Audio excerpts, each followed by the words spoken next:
sahabat-sahabat YouTube dan murid-murid Bapak yang ada di rumah, yang insya Allah selalu diberikan kesehatan. Hari ini kita akan membahas salah satu kesenian tradisional Kalimantan Selatan, yaitu Bapandung. Nah, sebelum kita membahas Bapandung lebih dalam, jangan lupa subscribe channel ini dan like, komen, dan share video ini. Oke, kita mulai. Apa itu Bapandung? Bapandung adalah salah satu kesenian teater tradisional Kalimantan Selatan yang tergolong ke dalam teater tutur. Dibawakan hanya oleh satu orang penutur saja atau dikenal dengan istilah pamandungan. Nah, pamandungan bertugas untuk membawakan cerita sekaligus memerankan tokoh-tokoh yang ada di dalam cerita.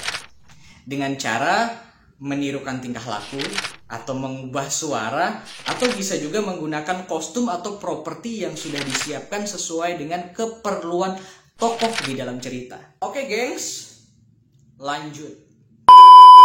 Oke gengs, sekarang kita akan lanjut ke tahap berikutnya, yaitu bagaimana cara menyiapkan sebuah pertunjukan Bapandung. Yang pertama harus kita siapkan adalah tema. Bagaimana mencari tema? Tema bisa kita dapatkan dari mana saja.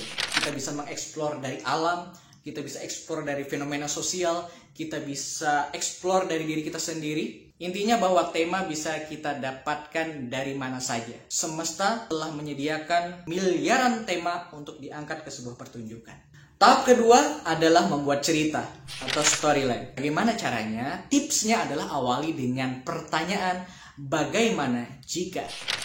Contoh, bagaimana jika seorang anak digigit laba-laba dan akhirnya memiliki kekuatan super? Lahirlah sebuah cerita Spider-Man. Sekarang kita terapkan itu pada cerita yang ingin kita buat. Bagaimana jika? Bagaimana jika alam hancur? Bagaimana jika pohon selalu ditebangi? Bagaimana jika tambang selalu dikeruk misalnya? Apa yang akan terjadi? Awali dengan kata bagaimana jika. Baik, selanjutnya tahap ketiga adalah menentukan tokoh. Tokoh yang menjalankan cerita yang sudah dibuat. Tipsnya untuk menampilkan Bapandung ada lebih baik untuk memakai tokoh-tokoh yang sedikit saja. Misal 2, 3, sampai 4 tokoh saja. Hubungannya kenapa? Hubungannya kalau kita terlalu banyak menggunakan tokoh di dalam cerita, itu kesulitan ada pada pemandungan. Karena berhubungan dengan teknis perpindahan tokoh satu ke tokoh yang lainnya. Jadi usahakan dengan sedikit tokoh, pesan yang ingin kita sampaikan sudah bisa tersampaikan kepada penonton. Tahap keempat, menentukan kostum atau properti yang bisa menjadi simbol dari tokoh yang kita mainkan. Misal, untuk tokoh wanita kita bisa mencari daster atau selendang untuk melambangkan tokoh wanita. Atau ada tokoh Pak Haji misalnya, kita bisa pakai peci. Intinya kostum atau properti itu bebas. Yang jelas tujuannya adalah mempermudah kita dalam mengekspresikan atau mewakilkan bentuk satu tokoh tertentu, agar penonton bisa mencerna, oh ini tokoh ini, oh ini tokoh ini. Intinya semua itu dihadirkan untuk menguatkan permainan kita. Tema sudah, cerita sudah, tokoh sudah, properti dan kostum sudah. Yang terakhir adalah latihan. Saatnya untuk latihan dan mencoba agar kita terbiasa memerankan banyak tokoh dalam membawakan cerita. Oke, sahabat-sahabat YouTube dan murid-murid Bapak di rumah, itu tadi pembahasan singkat kita mengenai kesenian tradisional Bapandung. Selamat berlatih dan selamat mencoba. Mari kita sama-sama lestarikan kesenian tradisional. Burung putih terbang ke jambu hendak batiti. Seni budaya harus diharagu. Lamun lain kita, siapa lagi? Yo, dadah. Daun pandan lipatlah ampat, baras kuning hambur kamu kak himung hati kawa badapat. Salam diucap awal bamula. Assalamualaikum warahmatullahi wabarakatuh. Dan sanak, hari ini ulun hendak Bapandung nang bajudul BHHA. Apa itu BHHA? Itu adalah singkatan dari bulat halus habang anung. Apa itu bulat halus habang anung? Dangari kisah ulun. Nah, jadi di suatu kampung di bawah gunung nang bangaran kampung ayunan ulin hidup berdua beranak nang bangaran Udin lawan Acil Calapan. Buahnya ini hidup seadanya. Buahnya ini orang nang kada mampu. Tapi sabuting nang mau lawan bangga lawan si Udin. Bujur inya orang susah, bujur inya orang kada mampu. Tapi semangat sekolah luar biasa. Nah, gasan Udin. Nah, jadi suatu hari si Udin ini disuruh oleh gurunya gasan baulah gambar atau lukisan. Temanya itu pemandangan nang indah. Himung ay Udin katuju manggambar. Ini Udin. Nah, jadi Udin tulak ke pahumaan. Habis sembahyang asar hendak melukis. Ini Udin lah. Udin berjalan set set set set set. Wah, himungnya ay disuruh Ibu Rati menggambar pemandangan indah. Wah, melukis membuatku seperti Iron Man. Melukis pemandangan indah. Siapkan kanvas, siapkan kuas, mulai melukis.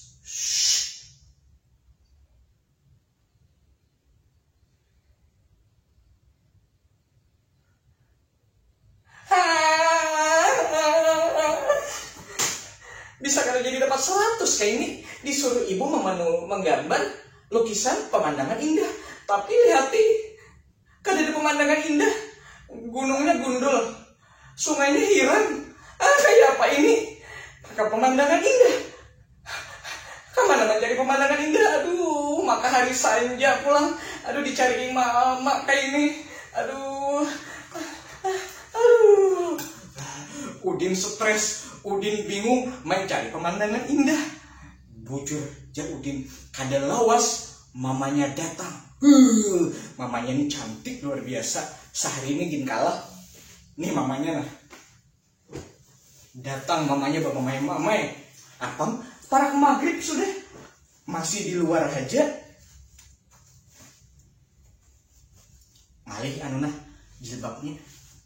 Nah, ini mamanya Udin. Si Acil Calapan.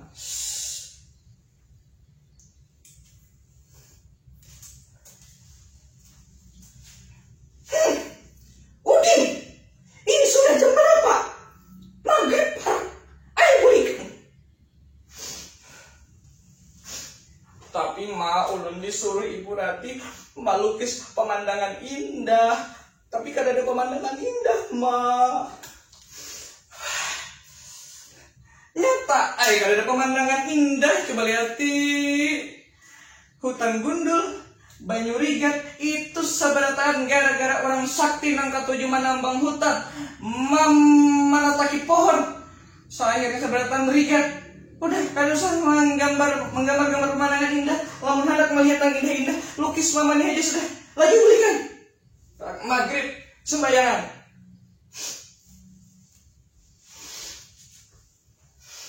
Inggih main. Kada jadi dapat 100-an. Gara-gara pemandangan indah. Sedih Udin. Di tanah perjalanan bulik, Udin terkajut-kajut. Inya melihat sesuatu hal di atas pohon nyur. Mak, itu apa mak? Di atas pohon nyur mak. Bulat, halus, habang anu. Mamanya melihat. Oh, itu ngarannya Hintalu Kalimbue. Masa yang kada tahu? Kada dilajari kah? Itu tuh Hintalu Kalimbue. Wah, mendengar penjelasan mamanya, tagiam, shock Udin. Bingung. Jakanya 2 jam lagi, gila Udin. Bayangkan, Kalimbue diamnya di banyu, Hintalunya di pohon nyur. Jak Udin. Wah, Hintalunya rajigan sekali ya mak. Hintalu kok ke atas pohon nyur? Ya mamanya. Iya ya, rajigan benar.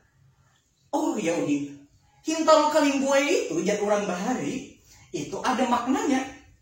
Jadi jak kai-kainya mama bahari, bahwa nangarap hintalu kalimbuai itu bila bahintalu di batang bani maka banyu akan setinggi batang bani.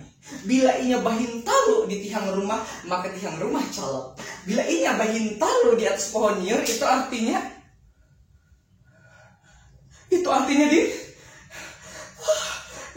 din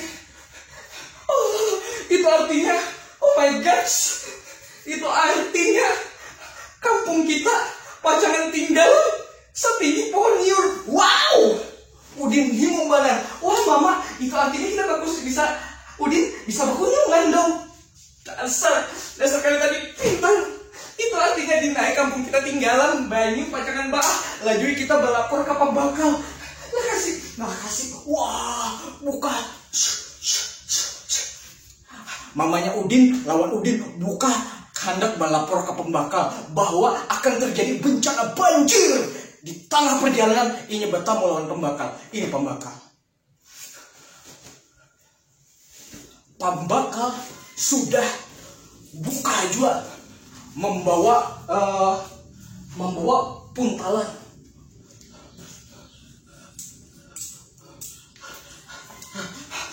Ini pembakal. Hai, Mama Udin, anak kemana? Kalian sabulik. Gawat, kampung kita banjir. Itu banyu kiriman di gunung turun, rumah ulun hanyut, rumah pian juga hanyut. Kasih kada bulikan, kita berjauh, kita cari tempat yang aman. Kasih, oi warga sabar taat, bulikan, buka.